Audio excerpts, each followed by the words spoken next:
Bienvenue dans Énergie, le podcast qui met de la lumière sur l'énergie.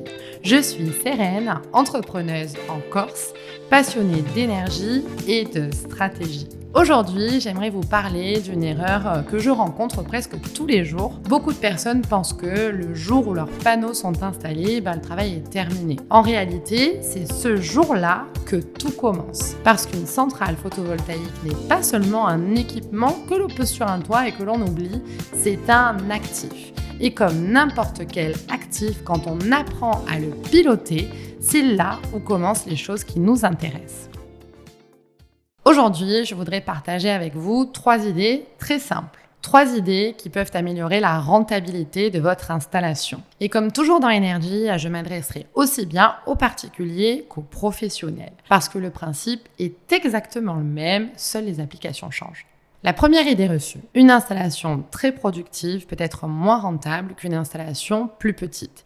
Eh bien oui, rappelez-vous l'épisode sur la rentabilité. Je vous parlais de l'intérêt d'un dimensionnement réalisé sur mesure. On ne va pas aller chercher le maximum de production. On va aller chercher une centrale qui soit en corrélation profonde avec vos besoins et avec le potentiel de production du site. Ce sont des valeurs qui sont croisées et dont les résultats obtenus sont importants en fonction de vos besoins spécifiques. Parce qu'en photovoltaïque, ce n'est pas seulement la quantité d'énergie qui compte, c'est surtout le moment où vous allez la consommer et comment est-ce que vous allez valoriser cette énergie produite. Votre électricité ne vous attend pas. Au moment où vos panneaux photovoltaïques produisent, elle cherche immédiatement un consommateur. Si quelqu'un en a besoin, elle est utilisée. Sinon, elle repart sur le réseau. Et c'est là que tout se joue. Si vous êtes un particulier, imaginez une famille, les enfants sont à l'école, vous travaillez. À midi, la maison est vide. Et pourtant, c'est à ce moment-là où on arrive sur un paroxysme de production. On va dire globalement, entre 10h et 15h tous les jours, c'est à ce moment-là que votre centrale photovoltaïque produit le plus d'énergie.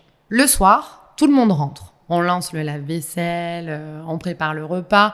Le chauffe-eau fonctionne généralement la nuit, parce qu'on a pris l'habitude de programmer la recharge du cumulus la nuit. La machine à laver démarre, mais la problématique, c'est que le soleil est couché. Vous achetez donc cette électricité au réseau, alors que quelques heures plus tôt, vous en produisiez gratuitement. Si vous êtes dirigeant d'entreprise, là je m'adresse donc aux professionnels, c'est exactement l'inverse. Généralement, on a un fonctionnement plutôt diurne. Traditionnellement, une entreprise ouvre le matin à partir de 7h et ferme ses portes aux alentours des 18-19h. Les bureaux sont occupés, la climatisation tourne, les ordinateurs sont allumés, les serveurs, les machines.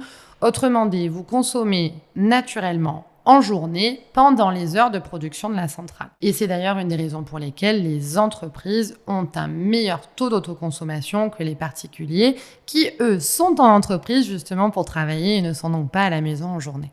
Votre objectif, vous l'aurez compris, ce n'est pas donc de produire plus, mais de consommer mieux et surtout de consommer au bon moment. En entreprise, si vous êtes propriétaire d'une centrale photovoltaïque en autoconsommation, est-ce que vous savez ce qu'il se passe entre 10h et 15h ? C'est un tunnel qui est fondamental parce qu'on appelle ça le paroxysme de production quotidien. Si votre activité ralentit de 10h à 15h, donc pendant cette période où la production est la plus élevée sur la journée, vous perdez une possibilité de réduire de façon très importante vos coûts en termes de consommation. En revanche, si vous adaptez vos habitudes de consommation sur ces périodes-là, vous allez maximiser les résultats. Vous l'aurez compris, décaler certains process énergivores sur ces créneaux-là peut significativement améliorer le taux d'autoconsommation et donc forcément les résultats relatifs à la centrale photovoltaïque. On va comparer 2 entreprises qui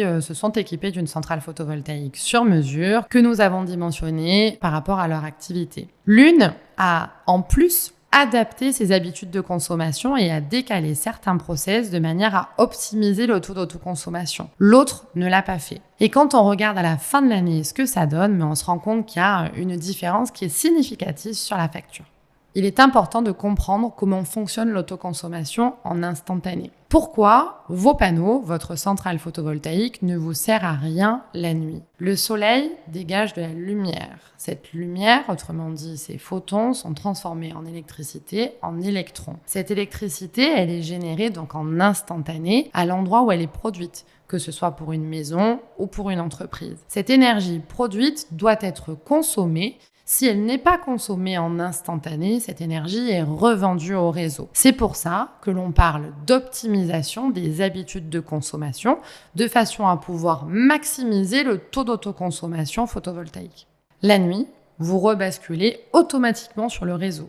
Vous redevenez un consommateur classique qui achète son électricité à son fournisseur d'électricité habituel. Le principe, il change tout. Votre objectif n'est pas de produire plus, mais c'est de consommer au bon moment. Moi, j'ai encore une petite question. Pourquoi une belle journée ensoleillée ne garantit pas forcément le meilleur taux d'autoconsommation possible? Tout simplement parce que une belle journée ensoleillée va vous permettre une production importante.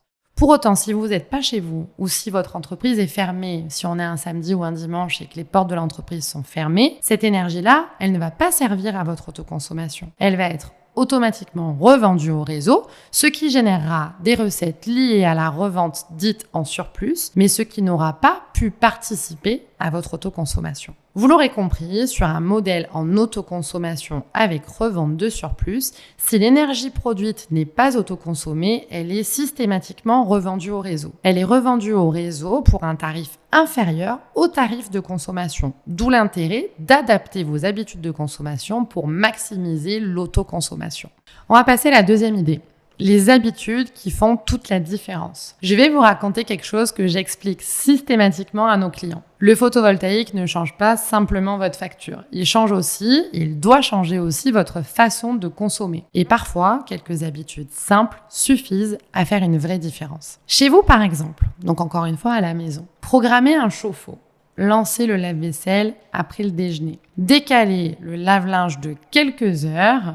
Ça paraît anodin, mais ça fait encore une fois toute la différence. À la fin de l'année, ces petits réflexes représentent plusieurs centaines de kilowattheures autoconsommés au lieu d'avoir été achetés au réseau. Et la différence au niveau tarifaire, elle est importante, surtout à l'échelle d'une année complète. Imaginez à l'échelle de 20 années, durée sur laquelle EDF s'engage à racheter l'énergie en surplus au même tarif auprès de nos clients. Ça améliore directement la rentabilité. Aujourd'hui, la plupart des installations disposent d'une application qui permet de suivre en temps réel production, autoconsommation et revente.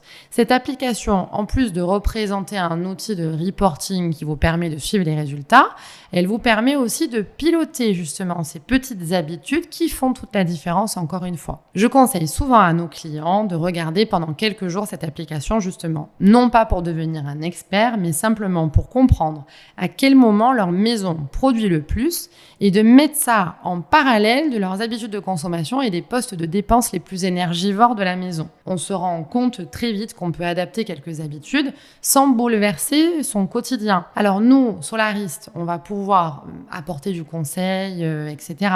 Mais ça va être des conseils qui sont plutôt génériques. On a tous des habitudes de consommation différentes et on a tous également des équipements qui sont différents et donc qui ne consomment pas la même puissance nominale. Et dans votre entreprise, la logique est exactement la même, sauf que l'on ne parle plus d'un lave-linge, ou en tout cas pas que d'un lave-linge. On parle d'une chambre froide, par exemple, d'un compresseur, d'une pompe, d'un système de climatisation plus étendu, ou peut-être même d'une ligne de production si on est sur de l'industrie. Dans certaines entreprises, déplacer un process de 2 heures peut représenter plusieurs milliers d'euros économisés par an. C'est aussi pour ça que chez ATH, chez nous ne dimensionnons jamais une installation uniquement à partir d'une surface de toiture. On va s'intéresser plus en détail à l'activité, aux équipements, à la puissance nominale de chaque équipement, aux besoins spécifiques de l'entreprise. On va aussi regarder ce qu'on appelle le pas de temps de consommation. Un pas de temps, pour la faire extrêmement courte, mais pour que ça parle à tout le monde,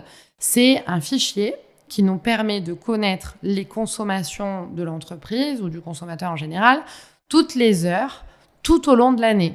et tous les jours de l'année. Ça nous permet de savoir de façon précise quelles sont les habitudes de consommation, quelle est la saisonnalité et quels sont les pics de consommation sur un plan annuel, sur un plan mensuel, mais aussi sur un plan quotidien même. Prenons l'exemple d'une entreprise qui va avoir une activité saisonnière. Dans le tourisme, on va avoir un pic de consommation plutôt sur la période estivale. Ça, c'est très bien pour le client qui va s'équiper d'une centrale photovoltaïque qui, elle aussi, va avoir un pic de production à cette même période. Prenons un autre exemple. Une entreprise qui, elle, n'aura pas forcément de saisonnalité, mais qui est équipée de chambres froides négatives qui doivent tourner 24 heures sur 24. Forcément, à puissance égale, les centrales photovoltaïques de ces deux clients n'offriront pas le même pourcentage d'autoconsommation. Et ça, il nous faut pouvoir l'expliquer à notre client. Alors, comment cartographier vos pics de consommation pour les aligner avec vos pics de production ? La première étape, c'est d'identifier au moins 3 postes de consommation les plus importants et les horaires habituels, souvent méconnus des dirigeants eux-mêmes. On superpose ensuite cette courbe de consommation avec la courbe de production estimée de l'installation et on cherche les zones de chevauchement. C'est ça qui nous intéresse. Là où les deux courbes se croisent, c'est là que vous autoconsommez. C'est là qu'on économise le plus et c'est là qu'on optimise les résultats de notre centrale. L'objectif, c'est d'agrandir cette zone au maximum. Et ces économies réalisées grâce à l'ajustement de ces habitudes de consommation. Vous allez pouvoir vous en servir, pourquoi pas pour investir et changer des équipements aujourd'hui énergivores en équipements performants en énergie. Alors non, on ne vous demande pas de tout réorganiser. Changer quelques habitudes, mettre en place quelques réflexes simples peuvent vous permettre d'optimiser réellement les résultats. N'oublions pas que dans le cadre de l'étude que l'on vous soumet, les résultats que l'on vous annonce ne tiennent pas compte de ces ajustements et des nouvelles habitudes de consommation à mettre en place qui correspondent justement à votre nouveau mode d'approvisionnement énergétique. Tout ça, c'est que du plus. Mais le plus, c'est quand même bien de pouvoir en bénéficier. Le troisième point, très important de parler de la revente. L'autre idée reçue, donc, c'est « je veux revendre le plus possible pour générer des recettes, je veux revendre au réseau ». Non, la méthode que l'on travaille aujourd'hui, c'est l'autoconsommation avec revente de surplus. Je dimensionne une centrale sur mesure en fonction de besoins énergétiques qu'on a mis en face. Ça, on l'a vu juste avant. Donc, le but qu'on recherche, c'est de pouvoir produire sa propre énergie sur place pour réduire la dépense énergétique payante, donc sur la facture EDF. La revente de surplus est une solution palliative. Je fonctionne en instantané, rappelez-vous. Je produis, j'autoconsomme. L'énergie produite déduction faite de l'autoconsommation, elle est valorisée, mais elle est revendue au réseau moins cher que ce que vous coûte l'énergie lorsque vous en avez besoin et que vous ne produisez pas. On est d'accord, le meilleur kilowattheure, c'est celui que vous ne payez pas. La revente de surplus est un excellent complément, mais elle ne doit jamais devenir l'objectif principal. Reprenons cette segmentation pour un particulier et après pour un professionnel. Pour un particulier, lorsque votre maison produit plus que ce que vous ne consommez, le surplus est injecté au réseau. D'accord. EDF dit obligation d'achat, le rachète selon un tarif fixé dans le cadre d'un barème et ce tarif, il est fixé au moment de la signature et il est valable pour les 20 prochaines années, la durée du contrat. C'est un vrai revenu réel, il est prévisible, mais plus vous allez autoconsommer, plus vous allez économiser. N'oublions pas que les économies doivent être calculées de façon dynamique. Nous, on va vous donner ces économies basées sur le tarif en vigueur au moment où vous nous demandez cette étude. Mais les économies vont être dynamiques parce qu'elles sont indexées sur le tarif de l'énergie en vigueur. Autrement dit, plus le tarif de l'énergie va augmenter, plus vos économies vont augmenter parce qu'elles sont indexées sur le tarif de l'énergie à l'instant T. C'est pareil pour un professionnel évidemment, et le raisonnement est encore plus intéressant parce qu'une centrale photovoltaïque ne réduit pas simplement une facture. Elle améliore la trésorerie, donc elle nous évite de décaisser trop. Elle génère des revenus grâce à la revente. Elle ouvre parfois droit à des dispositifs fiscaux, notamment le crédit d'impôt Corse pour ceux qui résident en Corse. Et elle valorise le bâtiment qui porte l'investissement. Donc petit à petit, l'énergie cesse d'être un poste de dépense, elle devient un véritable actif économique. Et c'est exactement comme ça que nous concevons un projet photovoltaïque. Pourquoi est-ce qu'un professionnel a intérêt de privilégier l'autoconsommation sur la revente ? Dans le cadre d'un dimensionnement d'une centrale à but d'autoconsommation, on va dimensionner une centrale sur mesure de manière à annoncer et à assurer aux professionnels d'obtenir les meilleurs résultats. Par contre, la revente sera certainement anecdotique, la revente de surplus. Ça voudra dire que le solariste a fait un bon travail. On investit ce dont on a besoin. Peu importe la volumétrie d'investissement, ce qui compte, c'est le résultat. Et rappelez-vous qu'on fonctionne toujours en flux. Ça, c'est pour un premier sujet, donc l'autoconsommation. Par contre, rappelez-vous, on en avait parlé aussi sur un épisode précédent. Si on a une toiture beaucoup plus étendue et qui nous permettrait de produire beaucoup plus d'énergie que ce dont le professionnel a besoin, on va pouvoir travailler à 2 vitesses, en 2 étapes et avoir 2 lectures d'un travail photovoltaïque. Première étape, je dimensionne cette fameuse centrale sur mesure de manière à obtenir le meilleur taux d'autoconsommation possible. Deuxième étape, il me reste de la surface sur la toiture. J'ai donc un actif potentiel qui n'est pas encore exploité. Je vais pouvoir dimensionner une centrale, cette fois-ci en revente totale, qu'il ne servira qu'à produire et à revendre au réseau. Là, on ne parle pas de revente de surplus. On parle de revente totale et chaque kilowattheure est revendu beaucoup plus cher que ce qu'il ne serait sur un mécanisme d'autoconsommation avec revente de surplus.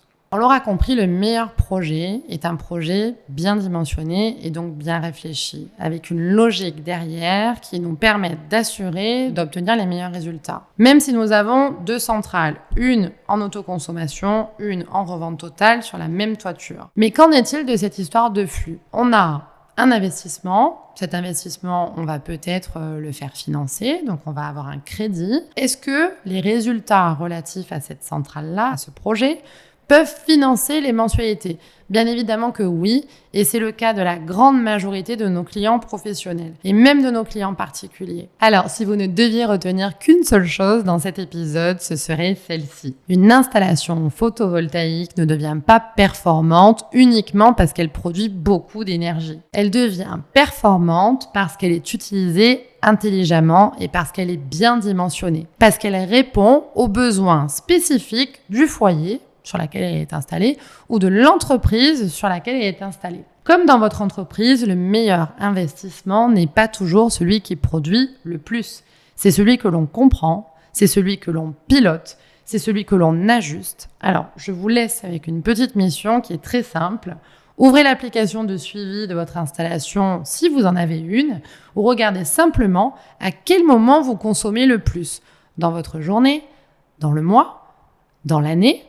À quelle période vous avez ce fameux pic de consommation qu'on a tous ? Et posez-vous cette question. Est-ce que je pourrais déplacer une partie de ces besoins en termes de consommation pendant que mes panneaux, donc les panneaux que vous avez, ou pendant que mes futurs panneaux produiront ?